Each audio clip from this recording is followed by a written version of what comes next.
Hello everyone, Cannon Louie here with this month's CannonChat for June.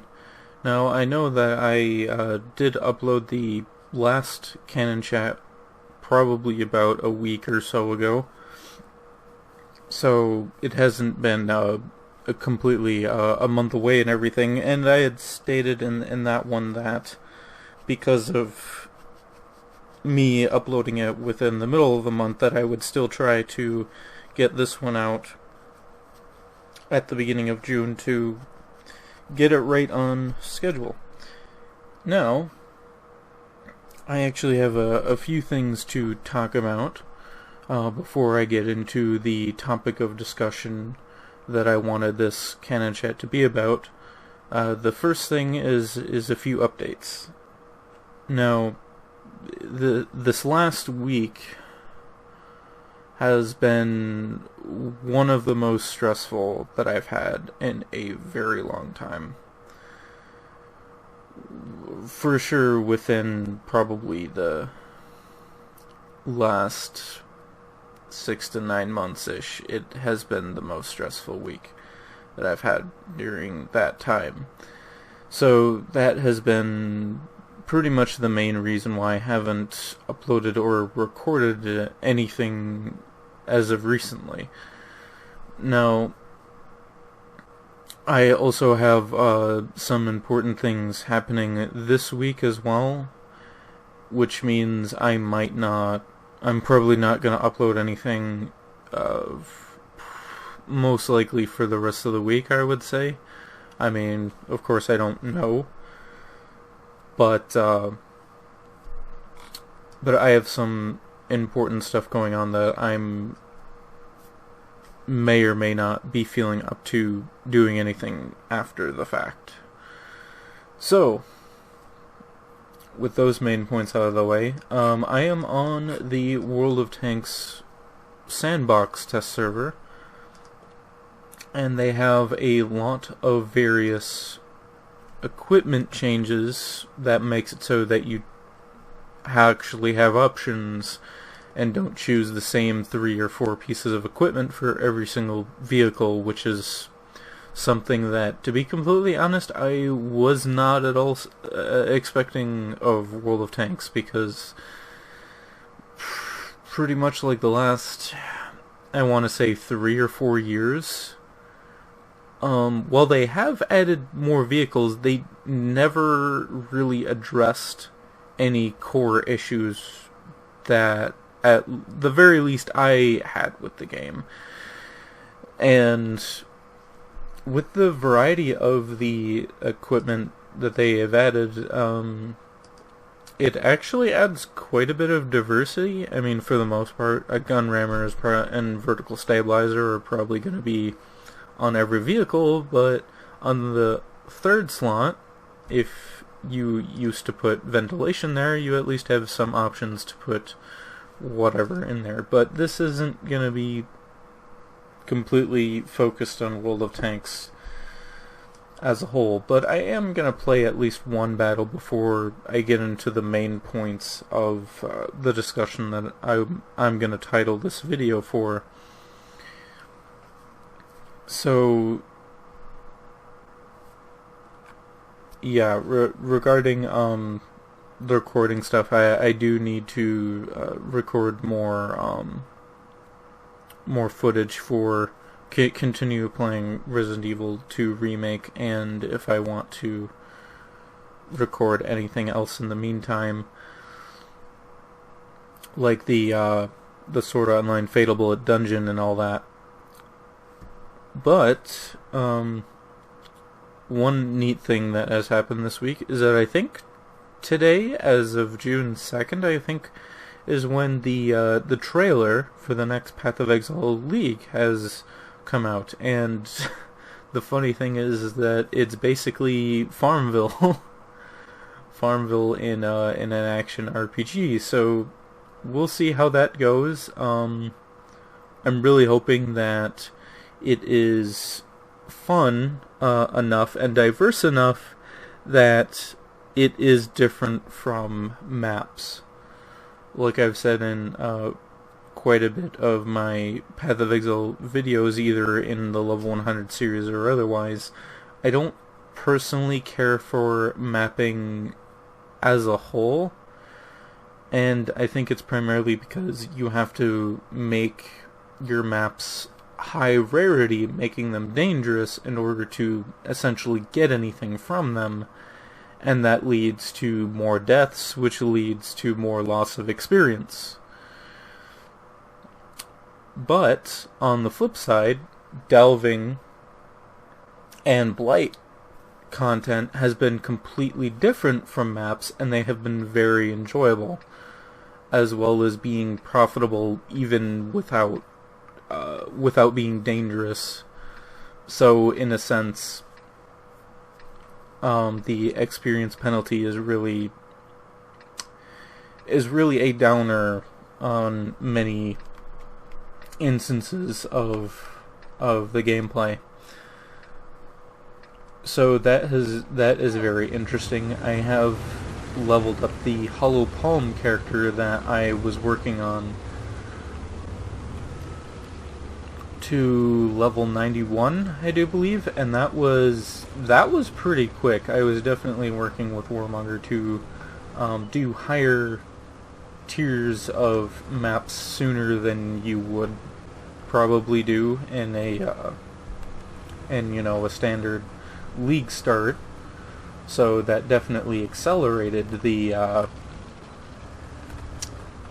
leveling process, and it actually made me somewhat encouraged to make more than one build every league, because pretty much what I do in Path of Exile is that I make one build and I pretty much try to make that build as good as it can be, and depending on what I choose and what the skill is, that might not actually work out very well, and I might get burnt out a lot sooner than I would otherwise.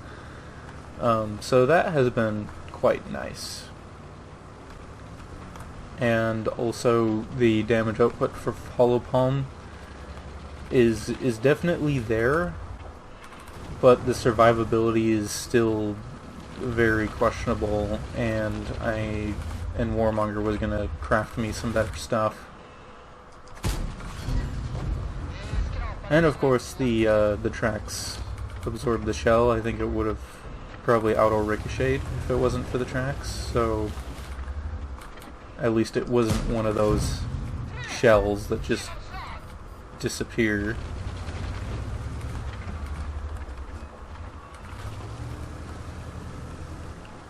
So that is very interesting. I was going to do a Cobra Lash build for the next league, but honestly, considering how I tried using Cobra Lash until I was able to use Hollow Palm, and it didn't really work out very well at the earlier levels. You kind of need better weapons, good weapons, in order for it to work. And in the early game of Path of Exile, that just isn't really going to happen, especially with claws.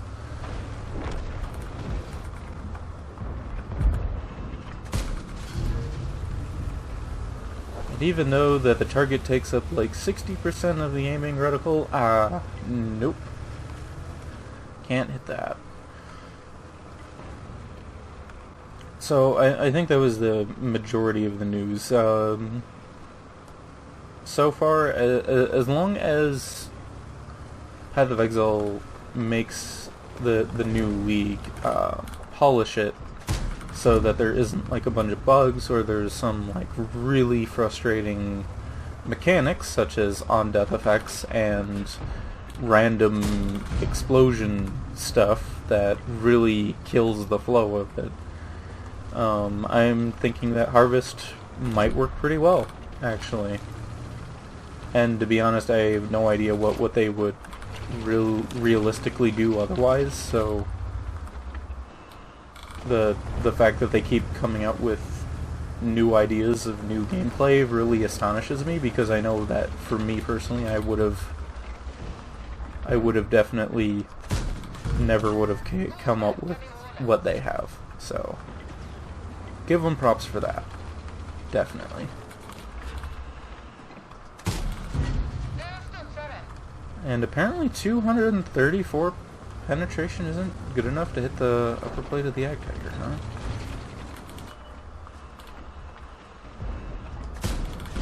Well, sort of.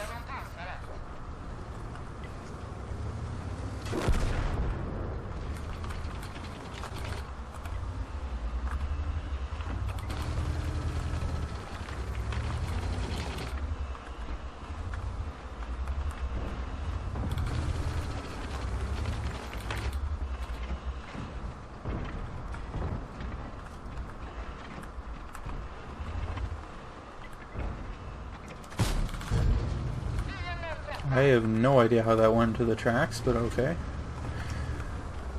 Yeah, World of Tanks is... I don't know, even with the equipment changes, there's just so many other problems with the game that haven't been addressed that just kind of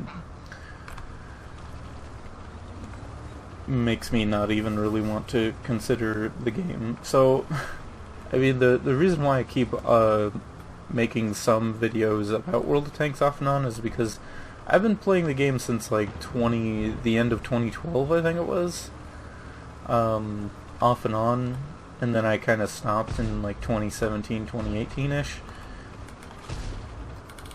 because the problems got so, the issues with the game got so problematic that I just couldn't play the game anymore.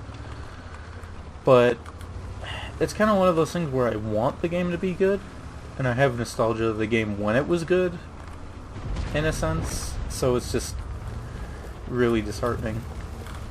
So now that I think I got through all of the news that I thought that I could cover, can't really think of anything else. Maybe I'll come up with more stuff by the end.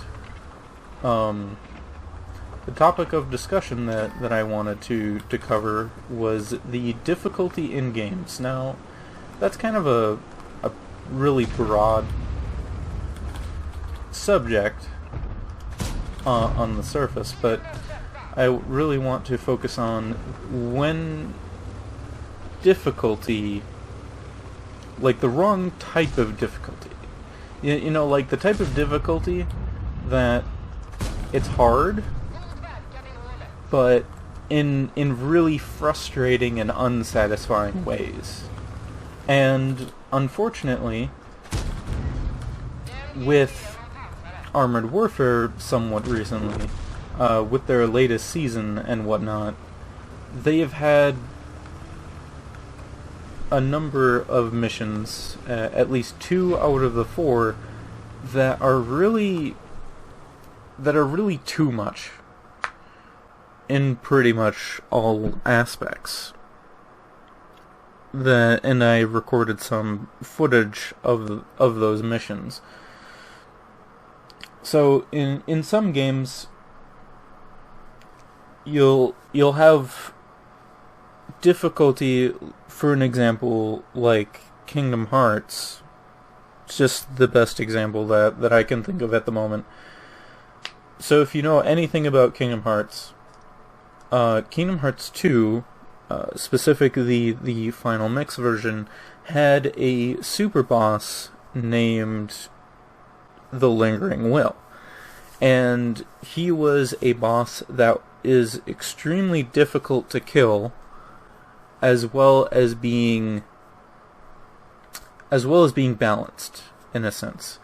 So when you go fighting him, you are going to most likely fail many times before you finally get until you finally kill him. And I personally have not killed the Lingering Will myself, but he is definitely balanced in such a way where it's super difficult, but is balanced in such a way that once you defeat him, it's really satisfying. And from what I hear, the Kingdom Hearts 3 Remind DLC secret boss Yozora is also that way, where they are very difficult, but as soon as you learn all the mechanics and everything, defeating them is very satisfying. And like I said, Armored Warfare, with their, at the moment, current season of missions for co-op, the super hard co-op missions, their type of difficulty is incredibly frustrating. And let's just say there is a big reason why I haven't really been playing Armored Warfare lately, specifically in those missions. So let's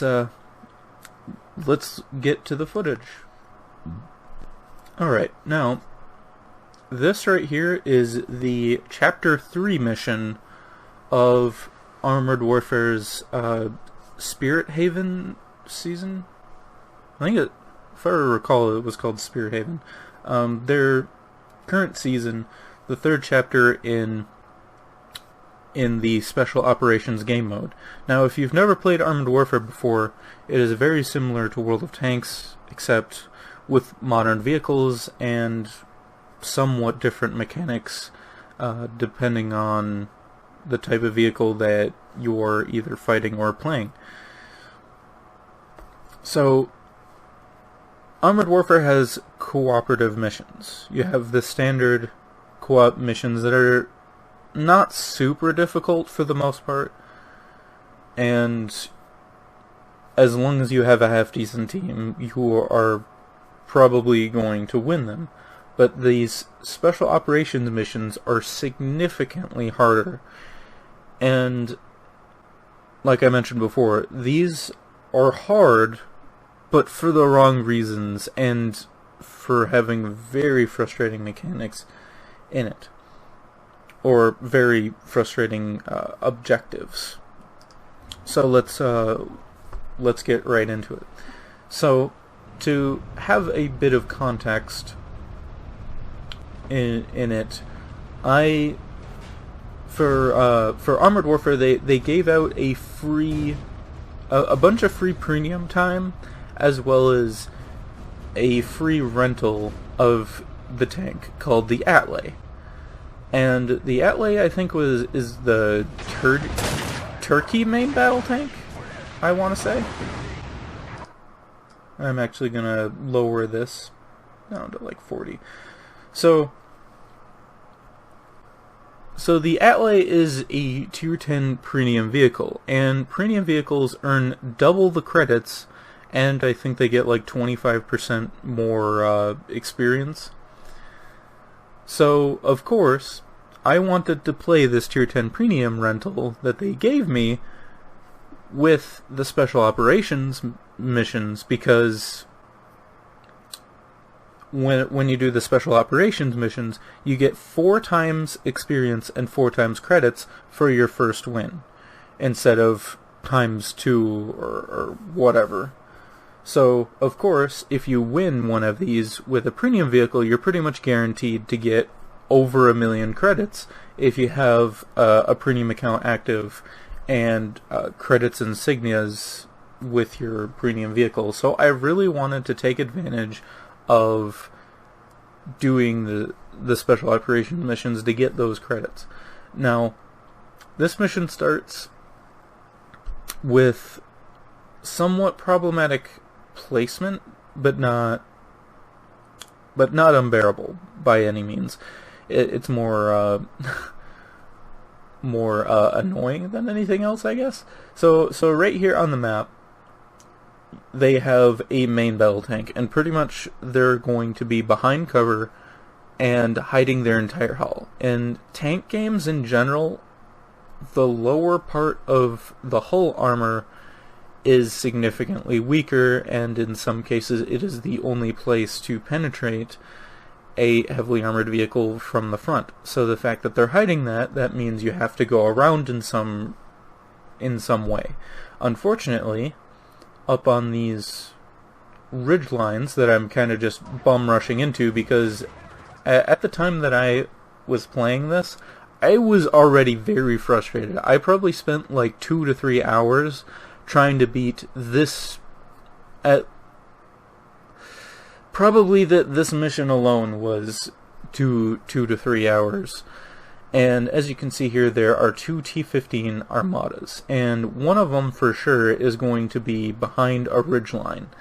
And so, again, they're going to be hiding their lower hull, or the lower plate of their vehicle, the weakest part of their vehicle, so they're hard to take out. And the T-15 armadas are enemies that have 4 missile launchers that can each do up to 1,000 damage if they penetrate your vehicle. And so, since there are 2 of them, if you're showing end of your side like this, you are pretty much going to be obliterated very quickly. So I just rushed this guy because I was just sick of this mission at this point. And I can sort of penetrate them from the front, but I'm using heat, which is not the right ammunition type against these guys. Or at least not when you're only facing the front of them. So at one point I do switch back to armor piercing, right there.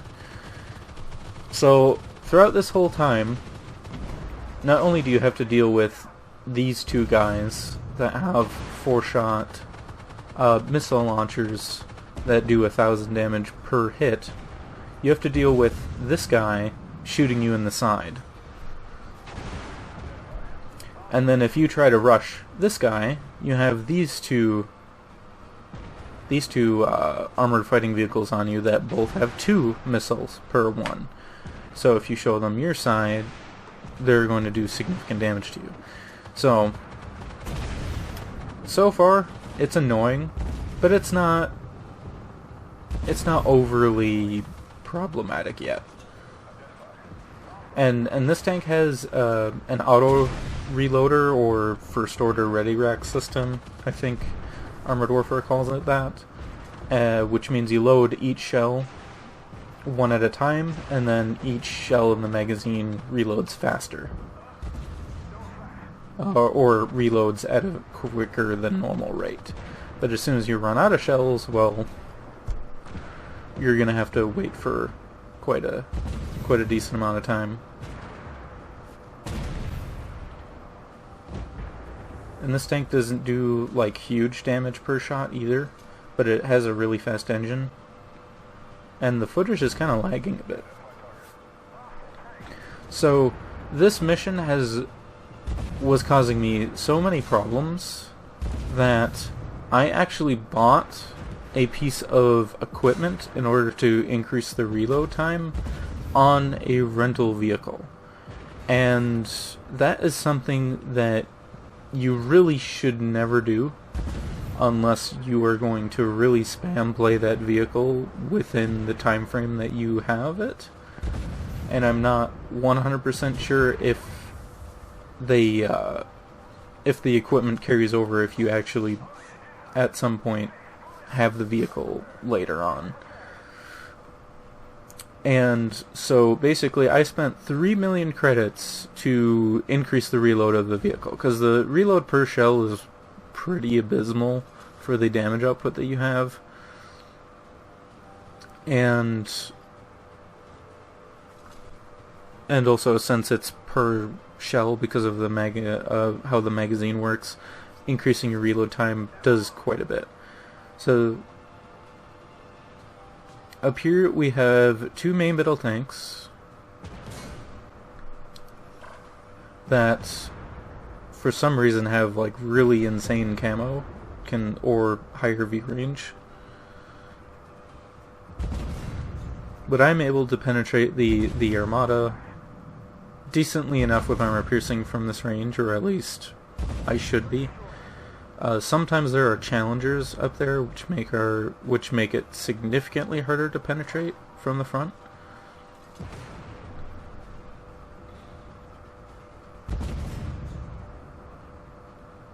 Yeah, I'm not sure, but it almost seems like some of the shells are just like disappearing underneath the tank or something.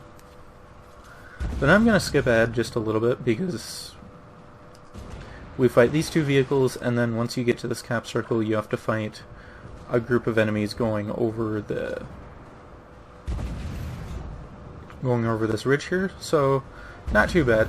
Typical stuff that pretty much any mission has you do. But as soon as you capture that capture point and you go up here to this airfield, that is when the problems start.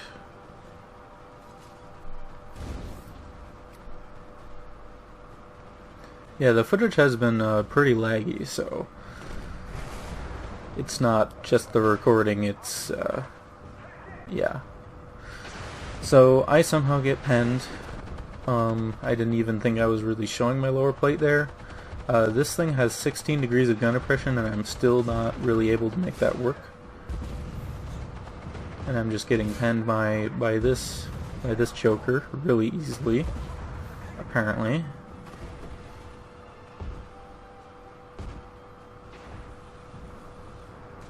So right here, pretty much every vehicle that I have found here, the WPB Anders and PLO1, they are both autoloaders that have like 16-second reload for 6 shells.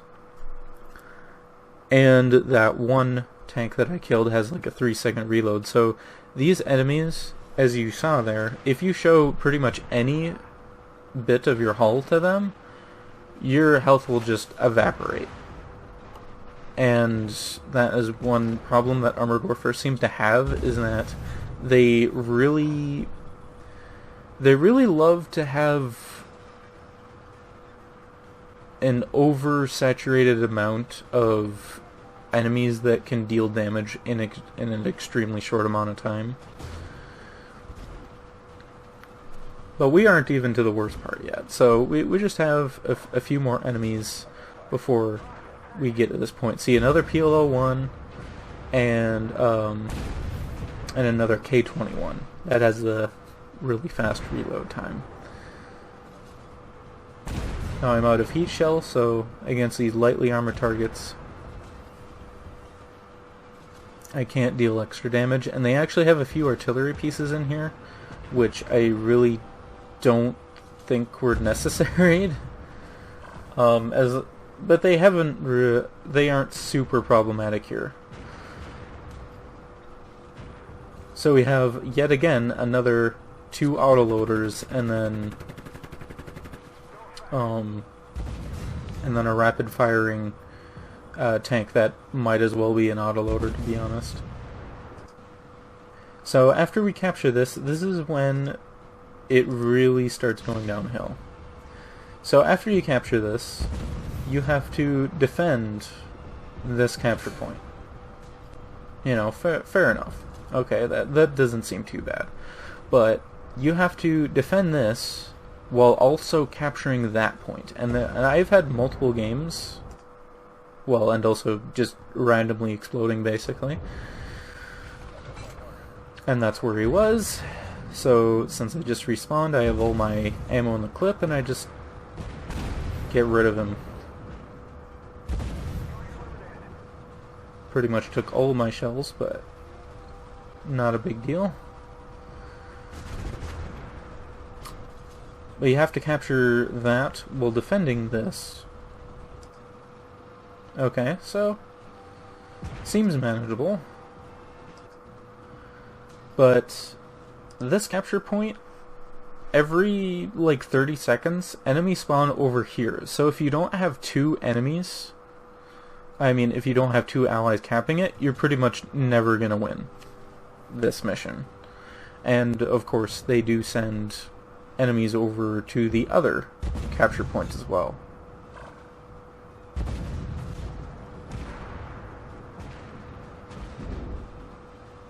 So he already got hit, so I'm kind of guarding myself with the capture points to be against this guy. And he also has the special ability to essentially become invincible for 10 seconds, I think it is.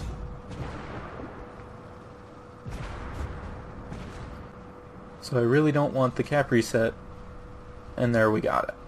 So this is basically where challenge becomes absolute frustration. So, holding a capture point and capturing it, that seems fine, okay? You know, that's That's doable.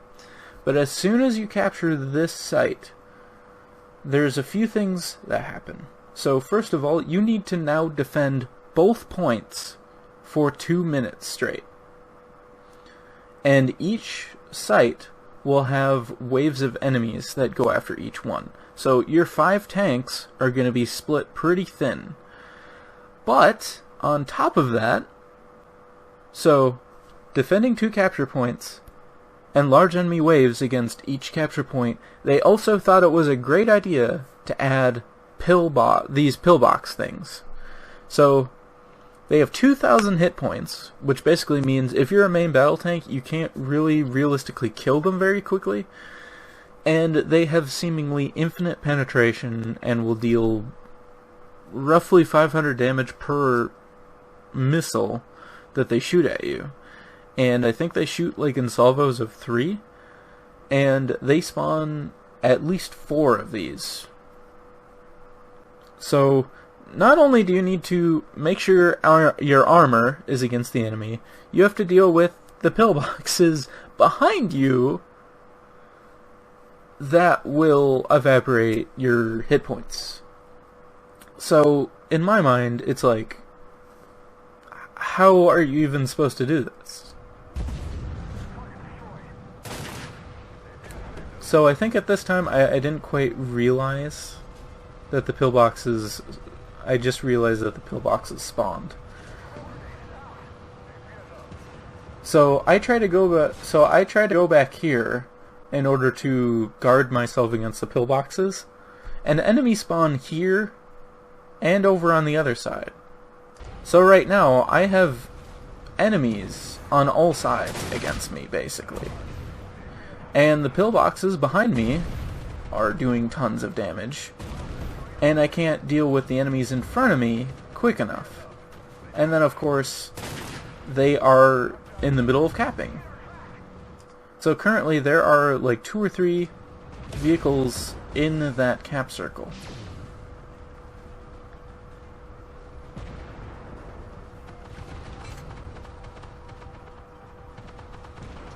And keep in mind that the other capture circle also has like 5 enemies in it. So here you see that there's like 6 tanks here, and the other one has like 6 tanks there.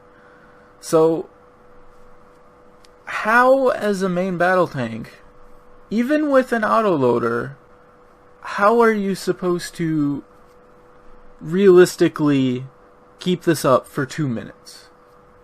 Okay? When the only armor that you have is at the front, and your damage per minute is significantly less than something like a T-15 Armada. And not only this, but after you defend both points for those 2 minutes, you now need to recap this capture point right here for like exiting, like leaving the area or whatever it is. So you have to basically somehow have enough time, health, and ammo to kill all of these tanks that are right here. As even if you defend it long enough, you need to kill all of them, because if you leave just one tank there, if they are in the capture circle, you cannot cap it. So you can't even finish the mission until you kill all of these guys, basically. So if you don't have T-15 Armadas or really high DPM vehicles, you are basically screwed here. And the pillboxes, like even if the pillboxes weren't there, this would be insanely difficult as it is, and nearly impossible. But the pillboxes are just kind of like the salt in the wound here.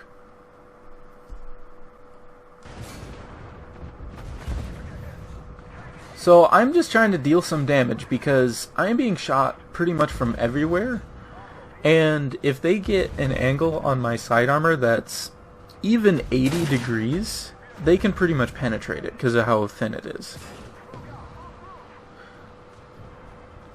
So, of course, they capture the zone. There's nothing I can do about it. And then we fail the mission. So Armored Warfare gave us a Tier 10 premium that has potentially the highest credit income in the game. And I spend 3 million credits to get the reload time down by 13%. And I couldn't even finish this mission at all with this tank.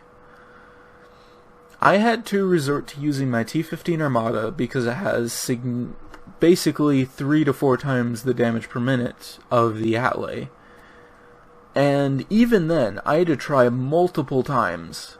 And this is a prime example of, do not make your difficulty like this. Like, there is a really fine line between justified challenge and utterly ridiculous. And this right here is utterly ridiculous. And I think I wanted to cover, like, how difficulty and the psychology of the gamer underneath these conditions, and how when you make something that feels unfair really drastically takes away from the gameplay. But I think here it's not so much that. I think it's just flat out stupidity here. And I kind of feel like the developers were just kind of like, oh, well, let's make this as hard as we can and see if people can do it, rather than making it hard but doable. Like the last season, the American Dream season, I would say if you had teammates who knew what they were doing, the first 3 missions were definitely doable, but the 4th one was a little too much. They pretty much, if they had a minute longer on the timer on that 4th chapter of the American Dream season, I think it would have been fine, but for the most part. But these missions, like, it's not really the time limit, it's just... What? Okay, well, I somehow finished this with the T-15 Armada, and so I'm going to show some footage of the Chapter 4 in the series of Armored Warfare.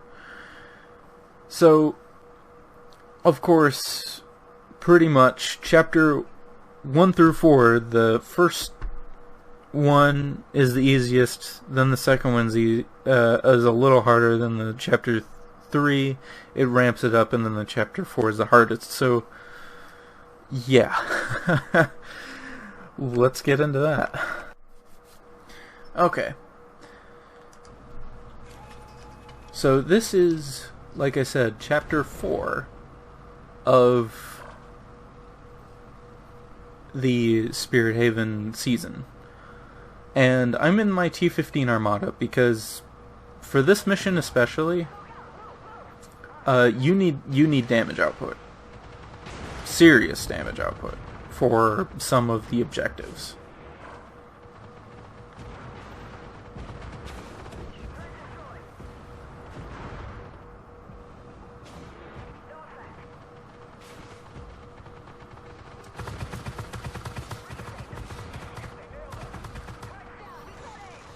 And one thing that I find is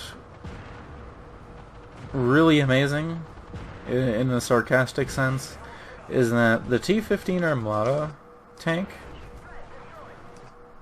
has an unmanned turret, which means if you penetrate it, you will do reduced damage.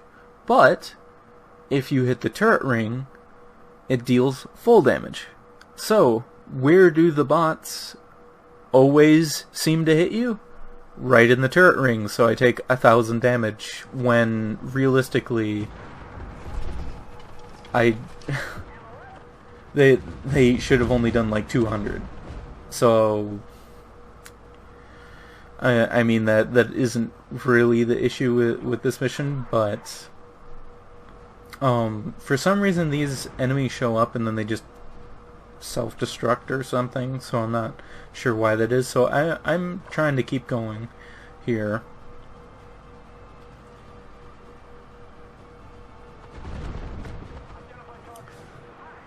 And then there are, of course, multiple waves of enemies. You know, typical stuff.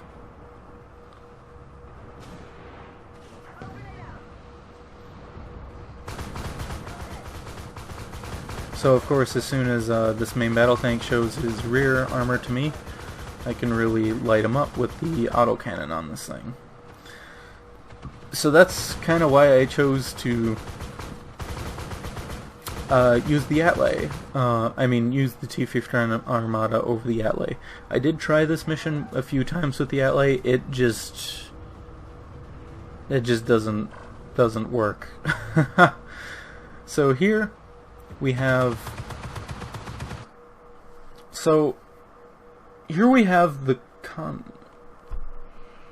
the concept of this mission is pretty amazing, honestly, where you have a giant hangar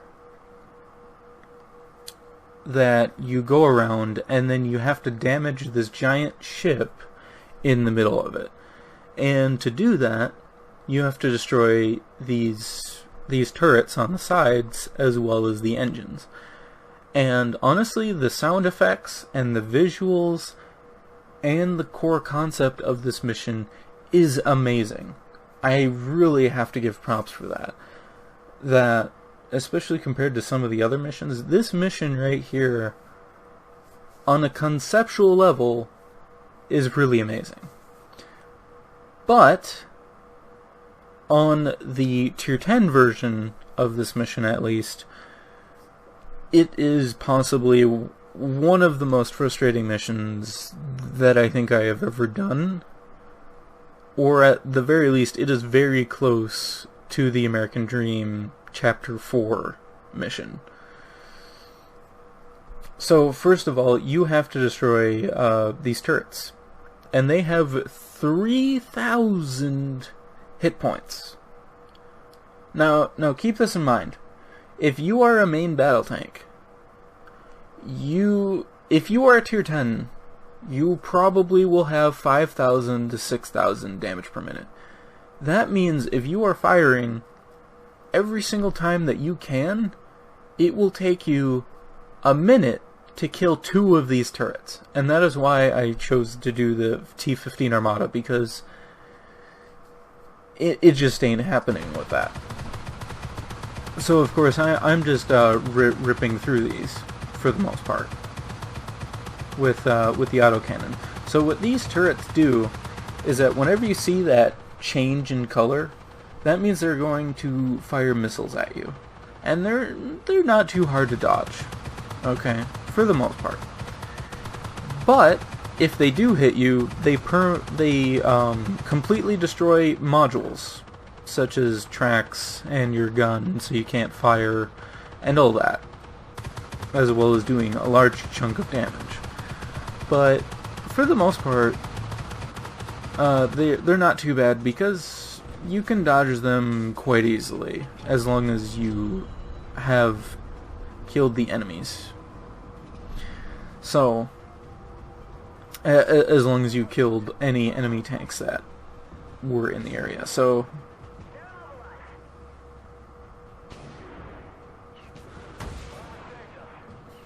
I'm shooting at this leopard. So I'm actually gonna fast forward a bit, actually.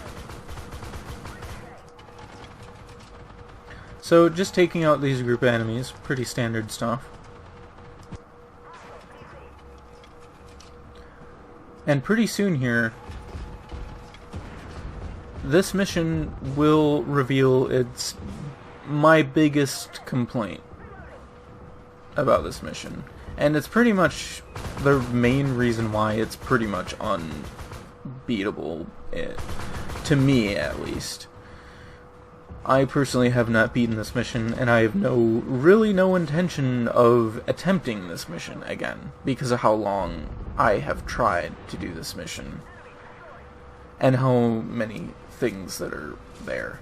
So, the turrets, they're problematic, but they're not really the biggest issue, to be completely honest.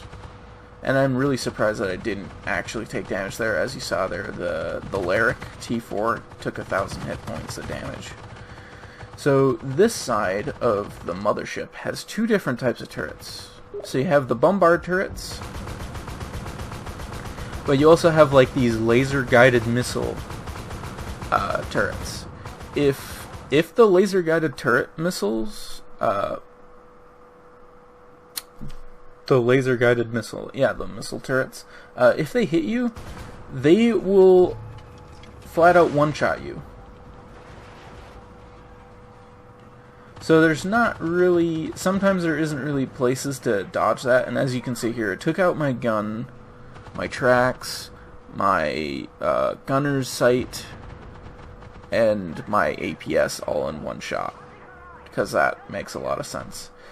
But the biggest thing here is the Magnus tank hit points. This is what breaks this mission. Magnus will take a set amount of damage every 5 seconds, and in this case it is 1,000. They did nerf the damage that he takes to 850, but to be completely honest, I don't really see that making much of a difference, in all honesty. So what you're supposed to do is that you're supposed to kill these tanks as soon as you can, because every 5 seconds that they're alive, that is when the HP ticks down. So on a surface level, that's fine, you know, whatever. But you have to deal with the mothership being in the way, and there are like 5 vehicles, I think, per time that it hits you, I want to say.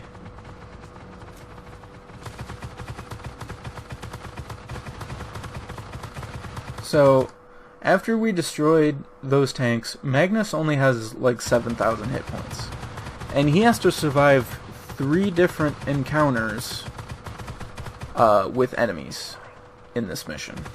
So in a sense, if he takes more than 5,000 damage in a single encounter, you're pretty much done with this mission, because he is just not going to last long enough to survive till the end of the mission.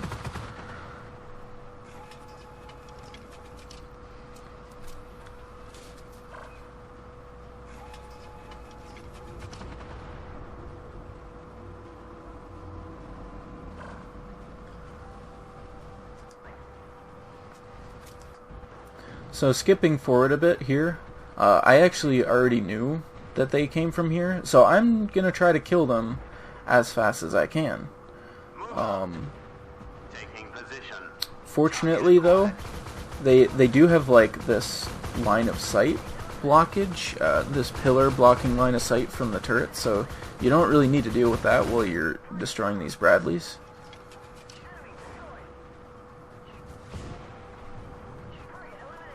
And I destroyed them pretty quickly, I would say, and he only has 1,000 hit points.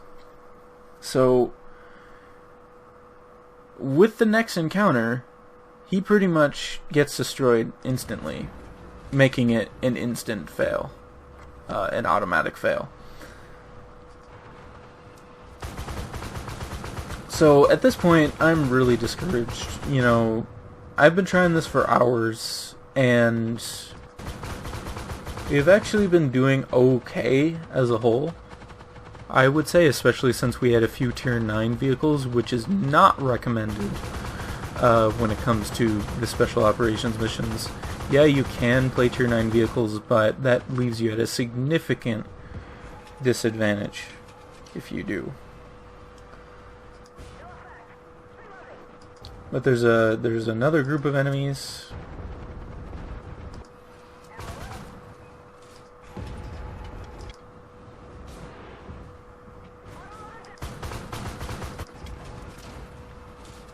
And everything, so you know, for the most part, not too bad. And that's, yeah, he got one-shotted by the turrets. And look at, it just has way too much health across all those turrets, like, in all seriousness, it's just,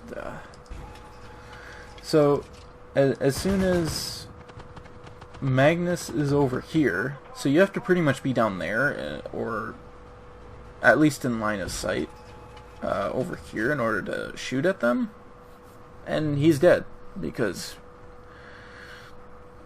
he only had 1,000 hit points. And then we failed the mission. And of course, every time that you fail these special operations missions, you get pretty much no experience or credits in comparison to anything else. So this mission right here, pretty much what bricked the mission is the defending Magnus parts. The rest of it is very difficult, and to be completely honest, the punishment for failing is very unfair, but it was at least doable. But protecting Magnus, even in one of the highest damage output tanks in the game, is significantly difficult. Is over the top when it comes to the difficulty. Now, this wasn't even the end of the mission. There is another section of the mission where you have to defend a capture point while having helicopters shoot lasers at you that you have to be behind cover in order not to take damage. So there was another layer to this of the difficulty there. So, like, when it comes to difficulty, these two missions are prime examples of don't do this. Even when I finished Chapter 3, after spending X number of hours on it, and trying to do it before my 3 days of premium or whatever ran out, I was not satisfied. I just wanted to be done, and was frustrated beyond belief. And these two missions are basically how to not make difficulty hard. Like, would having these turrets have only 2,000 hit points, would that have really made the mission any easier? Well, it would have made it a little bit easier, but at the same point, would it have really taken away from the difficulty? I would say no, but having them be at 3,000 hit points basically means that every tank that has really low damage per minute or limited ammo capacity, like some light tanks do, you are not really able to contribute, or at the very least you have to very heavily rely on, if you have any tank destroyers like the T-15 Armada that have 24,000 damage per minute, and enough ammo to actually dish out that damage. And for the last mission, was putting in those pillboxes really necessary? Like, in all seriousness? Or having 20 tanks come in at a time against each capture point? Like, you know, I really, in my opinion, these missions on a concept level, could have been good. And on the normal difficulty, which is tier 1 through an 8, I feel like they are balanced at the tier 8 bracket.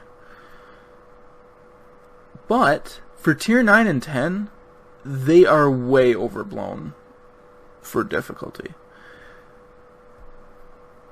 And between tier 8 and tier 10, there isn't enough damage output on most vehicle branches to really deal with the amount of stuff that they're throwing at you, especially the large HP pools of some things that they have. So yeah, like I said, even if I did somehow manage to beat Chapter 4, I would have not have been satisfied whatsoever. I would have been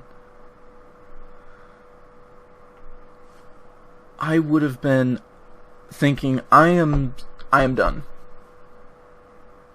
Not just with the mission, but with this game. And like I said, I think the American Dream season, for the most part, it was difficult. But only Chapter 4 was a little bit too unforgiving. Especially since it has artillery and 2 helicopter enemies for reasons. But this is how you don't build your difficulty like this. Do not have unbalanced missions like this. And remember, or if you've never played Armored Warfare, if you are trying to do a season of the Special Operations missions, every 2 or 3 days, I think, unless they changed it, that 4 times experience multiplier is reset. So, in a sense, they expect you to do these sets of missions, if you want the experience and credits, quite regularly. And I tell you, if I only needed to beat these once, I mean, maybe, if you only needed to beat it once and then you get like a times 20 multiplier or something on experience and credits, like that would be kind of one thing. But considering it was with their seasons that they expect you to do these regularly, there's no way I would ever try to do that. And you can't do the chapters out of order. So if I wanted to spam play Chapter 1 and 2, the easier ones, you can't do that. You need to beat them in order. So when it resets, if you're on Chapter 4, you're still on Chapter 4. If you're on Chapter 3, you're still on Chapter 3. So overall, yeah, I just don't know. I was praising Armored Warfare for kind of sticking with it when they did their graphical update and everything, and I think the American Dream season, once everyone learned what they needed to do overall, it was pretty good, I would have to say. I mean, the Tier 10 missions, they were difficult, but if you had the right team, you could actually do it. But the way that they have these 2 missions structured, they feel impossible.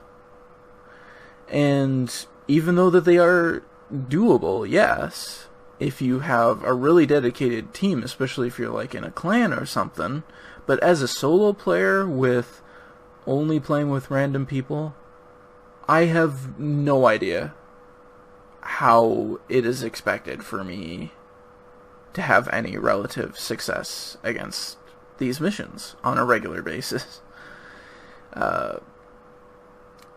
So yeah, that was probably more rantish, unfortunately, than I would have liked, but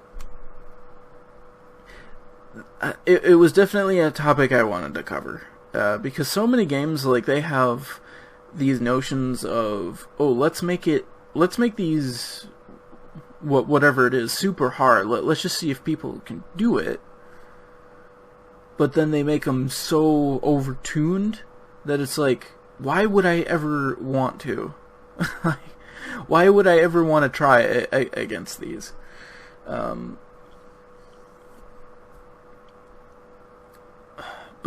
But yeah, Armored Warfare, you were doing so well. You were adding vehicles with unique characteristics. You were doing some overall changes that I really liked. The graphical update looked good. You're doing so well on this. But then with the season stuff, where the special operations missions that for tier 9 and 10, they're like the only way to get a large amount of experience and credits in a reasonable amount of time, they make them like this. Just, oh, I don't know. But overall, that is the discussion for this month. So finishing up a few things, if I can remember them. First of all, I still have not finished the custom thumbnail I was going to use for my CannonChat videos, so unfortunately I'll just have to use whatever YouTube decides to give me. And also, like I said at the beginning, expect me not to really upload anything for the next few days because of the important stuff that I have to I have to do this week. So as a whole, I do kind of want to make these CannonChat videos. Like, if I do want to make an update like that, this is also going to probably be the place that I have it at, rather than making like dedicated update videos like I did before. Just have these CannonChat videos. Like, if there's something that that I know is going to happen like within the month or something, I'll probably mention it at the beginning of the video, because I'm well aware that some of you, some viewers may not want to view the entire thing for any reason. So yeah. And World of Tanks with their changes, well, you never know. World of Tanks might amaze me enough to bring me back to it, but to be honest, I don't think so. But I do for sure want to finish Resident Evil 1 Remake for obvious reasons, and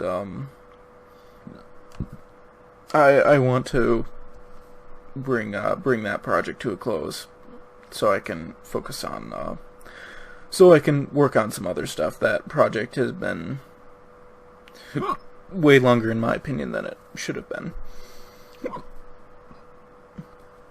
But as a whole, that I'm gonna put this CannonChat to be done. So so in the comments, if any of you would be so inclined to comment on what you think of difficulty in games. Is there other games that have stupidly hard stuff that really makes you absolutely infuriated to do, and not the right kind of difficulty where it's satisfying to finish? Well, I mean, I guess any hard difficulty thing can be frustrating in its own right, but I was more focusing on like just even the structure of these missions, the objectives that they expect you to do, in addition to some of the other things that they decided to put in that it goes way, way over the top. Or if you disagree with me, then you know, that's what discussion is for, right? And then you know, seeing different views on the topic. So with that, thank you very much for watching, and this one I know has been a little bit longer. I kind of want these CannonChat videos in a sense to be longer, since I'm doing them once a month, but I feel like it was a lot more justified than, like, my last CannonChat video was shorter than a Mingles with Jingles video, well, not